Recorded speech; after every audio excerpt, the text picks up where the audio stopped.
ರಾಮ ಹನುಮರು ನೆಲೆಯಾಗಿರುವಂತಹ ಹನುಮರಿ ಕ್ಷೇತ್ರದ ಬ್ರಹ್ಮಕಲಶೋತ್ಸವ ನ ಭೂತೋ ನ ಭವಿಷ್ಯತಿ ಅನ್ನೋ ರೀತಿಯಾಗಿ ನಡಿಬೇಕು ಅನ್ನುವಂತಹ ಉದ್ದೇಶದಿಂದಾಗಿ ಗ್ರಾಮದ ಭಕ್ತರನ್ನ ಜೋಡಿಸಿಕೊಂಡು ನಡೆದಂತಹ ಬ್ರಹ್ಮಕಲಶೋತ್ಸವ ಯಶಸ್ವಿಯಾಗಿ ನಡೆದಿದೆ. ಇದಕ್ಕೆ ಪ್ರತಿಯೊಂದು ಹಂತದಲ್ಲಿ ಕೂಡ ಪ್ರತಿಯೊಬ್ಬರಿಗೂ ಮಾರ್ಗದರ್ಶನವನ್ನು ನೀಡಿಕೊಂಡು ಎಲ್ಲ ರೀತಿಯಿಂದ ಅಚ್ಚುಕಟ್ಟಾದ ಜೋಡಣೆಯನ್ನು ಮಾಡಿಕೊಂಡು ಪ್ರತಿಯೊಬ್ಬ ಭಕ್ತರು ಕೂಡ ಹನುಮಗಿರಿ ಬ್ರಹ್ಮಕಲಶ ಅಂದರೆ ಯಾವ ರೀತಿ ಅಂದರೆ ಹಿಂದೆಂದೂ ನಡೆಯೋದಕ್ಕೆ ಸಾಧ್ಯ ಇಲ್ಲ ಅನ್ನೋ ರೀತಿಯಾಗಿ ಆಗಿದೆ ಅನ್ನುವಂತಹ ಅನುಭವವನ್ನು ಹಂಚಿಕೊಂಡಂತಹ ಬ್ರಹ್ಮಕಲಶೋತ್ಸವ. ಇದರ ಅಧ್ಯಕ್ಷರಾಗಿರುವಂತಹ ನಳಿನ್ ಕುಮಾರ್ ಕಟೀಲ್ ಸರ್ ಇದ್ದಾರೆ, ಬನ್ನಿ ಮಾತಾಡ್ಸೋಣ. ನಮಸ್ತೆ ಸರ್. ನಮಸ್ತೆ. ಹನುಮಗಿರಿ ಬ್ರಹ್ಮಕಲಶೋತ್ಸವ ನೀವು ಪ್ರತಿಯೊಂದು ಹಂತದಲ್ಲಿ ಕೂಡ ಹೇಳ್ತಾ ಇದ್ರಿ ನ ಭೂತೋ ನ ಭವಿಷ್ಯತಿ ಅನ್ನೋವಂತೆ ನಡಿಬೇಕು ಅಂತ. ನಾವಿವತ್ತು ಭಕ್ತರಲ್ಲಿ ಮಾತಾಡಿದಾಗಲೂ ಹೇಳಿದಂಥದ್ದು ಇಲ್ಲಿಯವರೆಗೆ ಇಂಥ ಬ್ರಹ್ಮಕಲಶೋತ್ಸವ ನೋಡಲಿಲ್ಲ, ಮುಂದೆ ನೋಡೋದಕ್ಕೆ ಸಾಧ್ಯನೂ ಇಲ್ಲ ಅಂತ ಹೇಳಿದ್ದಾರೆ. ಯಶಸ್ವಿಯಾಗಿ ನಡೆದಿದೆ. ಈ ಹೊತ್ತಿಗೆ ನೋಡಿ, ರಾಮಾನುಗ್ರಹ ಮತ್ತು ಆಂಜನೇಯನ ಅನುಗ್ರಹದಿಂದ ಭಗವಂತನ ಇಚ್ಛೆ ಏನಿದೆ ಅದರ ಪ್ರಕಾರ ಯಾವುದೇ ಕಾರ್ಯಗಳು ನಡೀತದೆ ಅನ್ನುವಂಥದ್ದು ನಮ್ಮ ನಂಬಿಕೆ. ಹಾಗಾಗಿ ಇದು ಭಗವಂತನ ಇಚ್ಛೆ. ಆ ಇಚ್ಛೆಯ ಪ್ರಕಾರ ಇವತ್ತು ಒಂದು ವಿಶಿಷ್ಟವಾಗಿರ್ತಕ್ಕಂಥ ರೀತಿಯಲ್ಲಿ ಬ್ರಹ್ಮಕಲಶಗಳು ನಡೆದಿದ್ದಾವೆ. ನಮ್ಮ ನಿರೀಕ್ಷೆಗಳನ್ನು ಮೀರಿ ಜನಸಾಗರ ಬಂದಿದೆ. ಅಂದರೆ ಹನುಮಗಿರಿ ಅನ್ನತಕ್ಕಂಥದ್ದು ಒಂದು ಪ್ರವಾಸೋದ್ಯಮವಾಗಿರ್ತಕ್ಕಂಥ ಧಾರ್ಮಿಕ ಕೇಂದ್ರ ಮತ್ತು ಇತ್ತೀಚೆಗೆ ನಿರ್ಮಾಣ ಆಗಿರ್ತಕ್ಕಂಥ ಕೇಂದ್ರ. ಎರಡನೇದು ಗಡಿ ಪ್ರದೇಶದಲ್ಲಿರ್ತಕ್ಕಂಥ ಬಹಳ ಗ್ರಾಮಗಳು ಇರತಕ್ಕಂಥ, ನಗರ ಪ್ರದೇಶ ಅಲ್ಲ ಇರತಕ್ಕಂಥ ಈ ಪ್ರದೇಶದಲ್ಲಿ ಈ ರೀತಿಯ ಜನ ಬರ್ತಾರೆ ಅನ್ನತಕ್ಕಂಥ ನಂಬಿಕೆಗಳು ನಮಗಿರಲಿಲ್ಲ. ಇವತ್ತು ನೋಡಿದಾಗ ನಮ್ಮ ನಿರೀಕ್ಷೆಗಳನ್ನು ಮೀರಿ ಜನ ಬಂದಿದ್ದಾರೆ, ಭಕ್ತರು ಬಂದಿದ್ದಾರೆ, ಪ್ರಸಾದ ಸ್ವೀಕಾರ ಮಾಡಿದ್ದಾರೆ, ದೇವರ ದರ್ಶನವನ್ನು ಮಾಡಿದ್ದಾರೆ, ಯಾಗದಲ್ಲಿ ಪಾಲ್ಗೊಂಡಿದ್ದಾರೆ, ಧರ್ಮ ಸಂದೇಶಗಳಲ್ಲಿ ಪಾಲ್ಗೊಂಡಿದ್ದಾರೆ ಅಂತ ಕೇಳಿದರೆ ಇವರೆಲ್ಲರಿಗೂ ಯಾವುದೋ ಒಂದು ಪ್ರೇರಣೆ ಇರಬೇಕು. ಆ ಪ್ರೇರಣೆ ರಾಮ ಮತ್ತು ಆಂಜನೇಯ ಕೊಟ್ಟಿದ್ದಾರೆ. ಹಾಗೆಯೇ ಸ್ವಾಮೀಜಿಗಳು ಬಂದಿದ್ದಾರೆ, ಗಣ್ಯರು ಕೂಡ ಬಂದಿದ್ದಾರೆ. ಸ್ವಾಮೀಜಿಗಳು ಬಂದವರು ಹೇಳಿದರು ಇದು ಅಂಜನಾದ್ರಿಯಂತೆ ಬೆಳಗುತ್ತೆ ಅನ್ನೋಂಥ ಮಾತನ್ನು ಕೂಡ ಹೇಳಿದರು ಸರ್. ಖಂಡಿತವಾಗಿ ಇವತ್ತು ನೋಡಿದಾಗ ಸಹಜವಾಗಿ ನಮ್ಮ ಪುಣ್ಯಕ್ಷೇತ್ರಗಳು, ತೀರ್ಥಕ್ಷೇತ್ರಗಳು ಇದೆಲ್ಲವೂ ಯಾವಾಗ ಒಂದೊಂದು ಹಂತದಲ್ಲಿ ಇದು ಬೆಳವಣಿಗೆಗೆ ಬರ್ತದೆ. 15 ವರ್ಷಗಳಾಗಿರ್ತಕ್ಕಂಥ ಪ್ರತಿಷ್ಠೆಯ ನಂತರ ಇವತ್ತು ಮೊದಲ ಬಾರಿಗೆ ಆಗಿರ್ತಕ್ಕಂಥ ಬ್ರಹ್ಮಕಲಶ, ಈ ವೈಭವ, ಈ ಜನರ ಬಂದಿರತಕ್ಕಂಥ ಸೇರಿರ್ತಕ್ಕಂಥ ಜನಸಾಗರವನ್ನು ಕಂಡಾಗ ಈ ಕ್ಷೇತ್ರದಲ್ಲಿ ಹನುಮಂತ ಮತ್ತು ರಾಮ ಸಂಪೂರ್ಣವಾಗಿ ನೆಲೆ ನಿಂತಿದ್ದಾರೆ ಅನ್ನುವಂಥದ್ದು ಸ್ಪಷ್ಟ. ಹಾಗಾಗಿ ಅವರ ಅನುಗ್ರಹ ಪ್ರೇರಿತವಾಗಿರ್ತಕ್ಕಂಥ ಈ ಕ್ಷೇತ್ರ ಮುಂದಿನ ದಿನಗಳಲ್ಲಿ ಇದೊಂದು ಕ್ಷೇತ್ರವಾಗಿ, ತೀರ್ಥಕ್ಷೇತ್ರವಾಗಿ, ಪ್ರವಾಸೋದ್ಯಮ ಕ್ಷೇತ್ರವಾಗಿ ಬೆಳಗುತ್ತೆ ಅನ್ನುವಂಥದ್ದು ಇದೊಂದು ಸಾಕ್ಷಿಯಾಗಿದೆ. ಸಾವಿರಾರು ಕಾರ್ಯಕರ್ತರು ಯಾವುದೇ ಫಲಾಪೇಕ್ಷೆ ಇಲ್ಲದೆ ದುಡಿಸಿದ್ದಾರೆ ಸರ್. ನೋಡಿ, ನಾವು ಸುಮಾರು 31 ಸಮಿತಿಗಳನ್ನು ಮಾಡಿದರು. ಸಹಜ ಬ್ರಹ್ಮಕಲಶ ಹೇಳಿದಾಗ 5,000 ಜನ ಸೇರಲಿ, 5 ಲಕ್ಷ ಸೇರಲಿ, ಎಲ್ಲರಿಗೂ ಒಂದೇ ರೀತಿಯಾಗಿರ್ತಕ್ಕಂಥ ವ್ಯವಸ್ಥೆಗಳನ್ನು ಕಲ್ಪಿಸಬೇಕು. ಈ ದೃಷ್ಟಿಕೋನ ಇಟ್ಕೊಂಡೇ ನಾವು ಯೋಜನೆಗಳನ್ನು ಮಾಡ್ತೀವಿ. ಹಾಗಾಗಿ ಜನ ಎಷ್ಟು ಬರ್ತಾರೆ ಅನ್ನುವಂಥ ನಿರೀಕ್ಷೆ ಇಲ್ಲದೆ ನಾವು 30 ಸಮಿತಿಗಳನ್ನು ಮಾಡಿದ್ದೆವು. ಎಲ್ಲ ಜನರನ್ನು ಜೋಡಿಸಿದೆವು, ಭಕ್ತರನ್ನೇ ಜೋಡಿಸಿದ್ದೇವೆ. ಎಲ್ಲ ಕಾರ್ಯಕರ್ತರಾಗಿ ಬರಬೇಕು ಅಂತ ವಿನಂತಿ ಮಾಡಿದಾಗ ಸಾವಿರಾರು ಸಂಖ್ಯೆಯಲ್ಲಿ ಕಾರ್ಯಕರ್ತರು ಜೋಡಣೆ ಆಯಿತು. ಅವರೆಲ್ಲರನ್ನು ಬೇರೆ ಬೇರೆ ಸಮಿತಿಗಳಲ್ಲಿ ಹಾಕಿದಾಗ ಅದು ದೊಡ್ಡ ಕೆಲಸ, ಇದು ಸಣ್ಣ ಕೆಲಸ ಅಂತ ಯಾವುದೇ ಭಾವನೆಗಳಿಲ್ಲದೆ ನಾವೆಲ್ಲ ಮಾಡುವಂಥದ್ದು ರಾಮ ಸೇವಕರಾಗಿ ಕೆಲಸವನ್ನು, ಆಂಜನೇಯನ ಸೇವಕರಾಗಿ ಕೆಲಸವನ್ನು ಅನ್ನುವಂಥ ಕಲ್ಪನೆಯಿಂದ ಭಾಳ ಅದ್ಭುತವಾಗಿರ್ತಕ್ಕಂಥ ಕೆಲಸವನ್ನು ಮಾಡಿದರೆ ಇದರಲ್ಲಿ ನಾವೆಲ್ಲ ನಿಮಿತ್ತ. ನಾವೇನು ಮಾಡ್ತೀವಿ, ನಾವು ಹೀಗೆ ಮಾಡಿ ವ್ಯವಸ್ಥೆಗಳನ್ನು ಜೋಡಿಸ್ಬೋದು. ಆದರೆ ಈ ವ್ಯವಸ್ಥೆಗಳು ಅಚ್ಚುಕಟ್ಟಾಗಬೇಕಾದ್ರೆ ಕಾರ್ಯಕರ್ತ ಆತ್ಮಪ್ರೇರಣೆಯಿಂದ, ಸಮರ್ಪಣಾ ಮನೋಭಾವನೆಯಿಂದ ಕೆಲಸ ಮಾಡಿದಾಗ ಇದಾಗುತ್ತೆ. ಯಾಕಂದರೆ ಸುಮಾರು ಒಂದು 5-6 ದಿವಸಗಳ ಕಾಲ ನಿದ್ದೆಗೆಡಬೇಕು, ರಾತ್ರಿ 12 ಗಂಟೆಗೆ ಮನೆಗೆ ಹೋಗ್ತಾನೆ, ಬೆಳಗ್ಗೆ 4 ಗಂಟೆಗೆ ಬರಬೇಕು, ವ್ಯವಸ್ಥೆಗಳನ್ನು ಮಾಡಬೇಕು, ಶುಚಿತ್ವ ಮಾಡಬೇಕು, ಅಚ್ಚುಕಟ್ಟಾಗಿರ್ತಕ್ಕಂಥ ಬಡಿಸ್ಬೇಕು. ನೋಡಿ, ಇವತ್ತು ನಮ್ಮ ನಿರೀಕ್ಷೆ ಮೇರಿ 15,000ಕ್ಕಿಂತ ಹೆಚ್ಚು ಜನ ಮಧ್ಯಾಹ್ನ ಊಟ ಮಾಡಿದ್ದಾರೆ.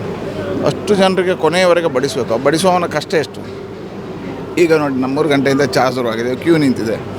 ನೋಡಿ, ಅವನಿಗೆ ಬಡಿಸೋವನಿಗೆ ರೆಸ್ಟೇ ಇಲ್ಲ. ಹೇಳಿದ್ರೆ ನೀವು ಬೇರೆಲ್ಲ ಕಡೆ ಅವರ ರೆಸ್ಟನ್ನು ಅಪೇಕ್ಷಿಸ್ತಾನೆ, ಬೇರೆಲ್ಲ ಕಡೆ ಪ್ರತಿಫಲ ಅಪೇಕ್ಷೆಯನ್ನು ಬಯಸ್ತಾನೆ.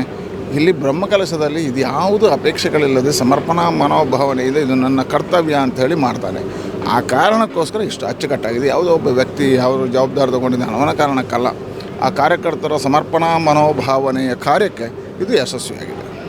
ಎಲ್ಲಿಯೂ ಕಾಣೋದಕ್ಕೆ ಸಾಧ್ಯವಾಗದ ರೀತಿ ಅಂತ ಉಗ್ರಾಣ ಮಾಡಿದ್ದಾರೆ ಸರ್. ಅದರ ಬಗ್ಗೆ ಕೂಡ ಮೆಚ್ಚುಗೆ ಇದೆ ಜನರಿಗೆ. ನೋಡಿ, ನಮ್ಮದು ಏನು ಹೇಳಿದ್ರೆ, ತುಂಬ ನಾನು MP ಆಗೋ ಮುಂಚೆ, MP ಆದಮೇಲೆ ನಾವು ಧಾರ್ಮಿಕ ಕಾರ್ಯದಿಂದಲೇ ಬಂದವರು. ಹಾಗಾಗಿ ನಾವು ನಿರಂತರವಾಗಿ ಕಟೀಲ್ನ ಬ್ರಹ್ಮಕಲಶ ಇರ್ಬೋದು, 10 ಯಾಗಗಳು, 10 ಬ್ರಹ್ಮಕಲಶಗಳನ್ನು ನಾವು ಮಾಡ್ತಾ ಬಂದೇವೆ. ನಾವು ಯೋಚನೆ ಮಾಡ್ತಕ್ಕಂಥ ಕಟೀಲ್ನವರಾಗಿ ನಮ್ಮದೊಂದು ಟೀಮ್ ಇದೆ. ಈ ಬ್ರಹ್ಮಕಲಶಗಳನ್ನು ಯಶಸ್ವಿ ಮಾಡುವ ನಮ್ಮದೇ ಆಗಿರ್ತಕ್ಕಂಥ ಟೀಮ್ಗಳಿದ್ದಾವೆ. ಈ ಟೀಮಿನ ಕಲ್ಪನೆ ಏನು ಅಂತ ಹೇಳಿದ್ರೆ ನಾವೆಲ್ಲ ಸೇವೆಯಾಗಿ ಕೆಲಸ ಮಾಡಬೇಕು.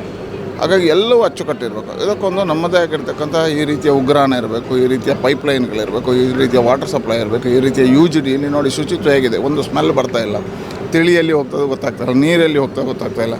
ಅದರ ಪರ್ಮನೆಂಟ್ ಸ್ಟ್ರಕ್ಚರ್ ಇದ್ದಾಗೆ ನಾವು ಮಾಡಿದ್ದೇವೆ. ಕಿಚನ್ ಹೋಗಿ ನಾವು ಹೈಜೆನಿಕ್ ಕಿಚನ್ ಇದೆ, ಇಂಟರ್ಲಾಕ್ ಹಾಕಿ ಎಲ್ಲವನ್ನು ಅಚ್ಚುಕಟ್ಟು ಮಾಡಿದ್ವಿ. ಹೇಳಿದ್ರೆ ಇದೊಂದು ನಮ್ಮ ಟೀಮ್ ವರ್ಕ್. ಈ ರೀತಿಯ ಕಲ್ಪನೆಗಳಿಂದ ನಾವು 10 ಬ್ರಹ್ಮಕಲಶಗಳನ್ನು ಮಾಡ್ಕೊಂಡು ಬಂದಿವೆ. ಹಾಗಾಗಿ ಉಗ್ರಾಣಕ್ಕೆ ಒಂದೊಂದು ಕಡೆ ಹೋದಾಗ ಒಂದೊಂದು ಹೊಸ ಅದಕ್ಕೆ ಅಲಂಕಾರವನ್ನು ಮಾಡ್ತೀವಿ. ಇಲ್ಲಿ ಮಾಡಿರ್ತಕ್ಕಂಥ ಭಾಳ ಚೆನ್ನಾಗಿ ಬಂದಿದೆ ಮತ್ತು ಅಚ್ಚುಕಟ್ಟು. ಯಾಕಂದರೆ ಹಿಂದೆ ಉಗ್ರಾಣದಲ್ಲಿ ಮಾಡಬೇಕಾದ್ರೆ ಹೊರೆಕಾಣಿಕೆಗಳು ಬರಬೇಕಾದ್ರೆ ಇಲ್ಲಿ ಆ್ಯಪ್ಗಳಿಲ್ಲ, ಯಾವುದು ಈ ದಿನಸಿ ವಸ್ತುಗಳಿಗೆ ಆ್ಯಪ್ಗಳಿರಲಿಲ್ಲ.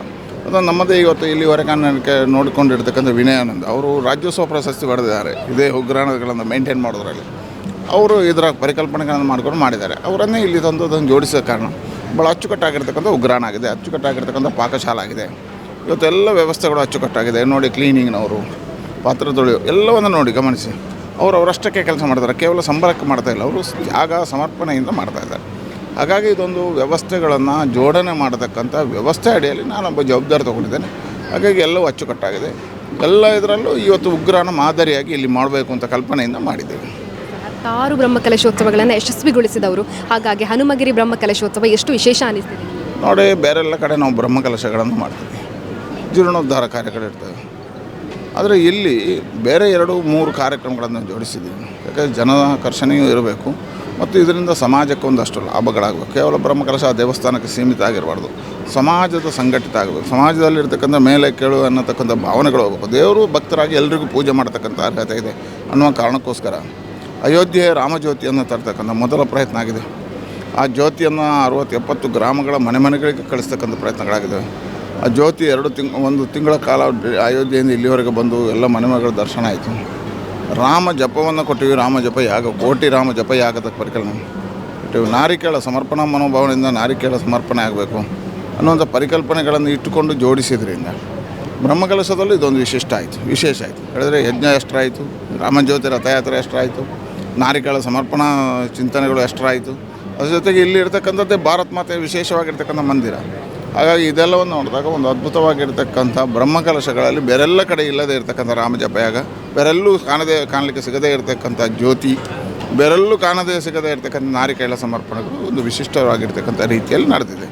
ಅಷ್ಟೇ ರೀತಿಯಲ್ಲಿ ನಾವು ಭಜನೆ ಸಂಕೀರ್ತನೆಗೆ ಅವಕಾಶಗಳನ್ನು ಕೊಟ್ಟಿದ್ದೀವಿ. ಹೇಳಿದ್ರೆ ಒಂದು ಧಾರ್ಮಿಕ ಕ್ಷೇತ್ರ ಯಾವುದಕ್ಕೆ ಪ್ರೇರಣೆ ಕೊಡಬೇಕು, ಆ ಕ್ಷೇತ್ರದಲ್ಲಿ ಮುಂದಿನ ಸಮಾಜಕ್ಕೆ ಏನು ಸಂದೇಶ ಕೊಡಬೇಕು ಅದಕ್ಕೋಸ್ಕರ ಜೋಡಿಸಿದ್ದೀವಿ. ನೋಡಿ, ಧರ್ಮ ಸಂದೇಶ, ಧಾರ್ಮಿಕ ಸಭೆ ಇಟ್ಟಿಲ್ಲ, ಪೀಠಾಧಿಪತಿಗಳಿಂದೇ ಸಂದೇಶ ಕೊಡ್ತಕ್ಕಂಥ, ಬೇರೆ ಯಾರು ಮಾತನಾಡುವ ಹಾಗಿಲ್ಲ, ಪೀಠಾಧಿಪತಿಗಳಿಂದೇ ಸಂದೇಶ.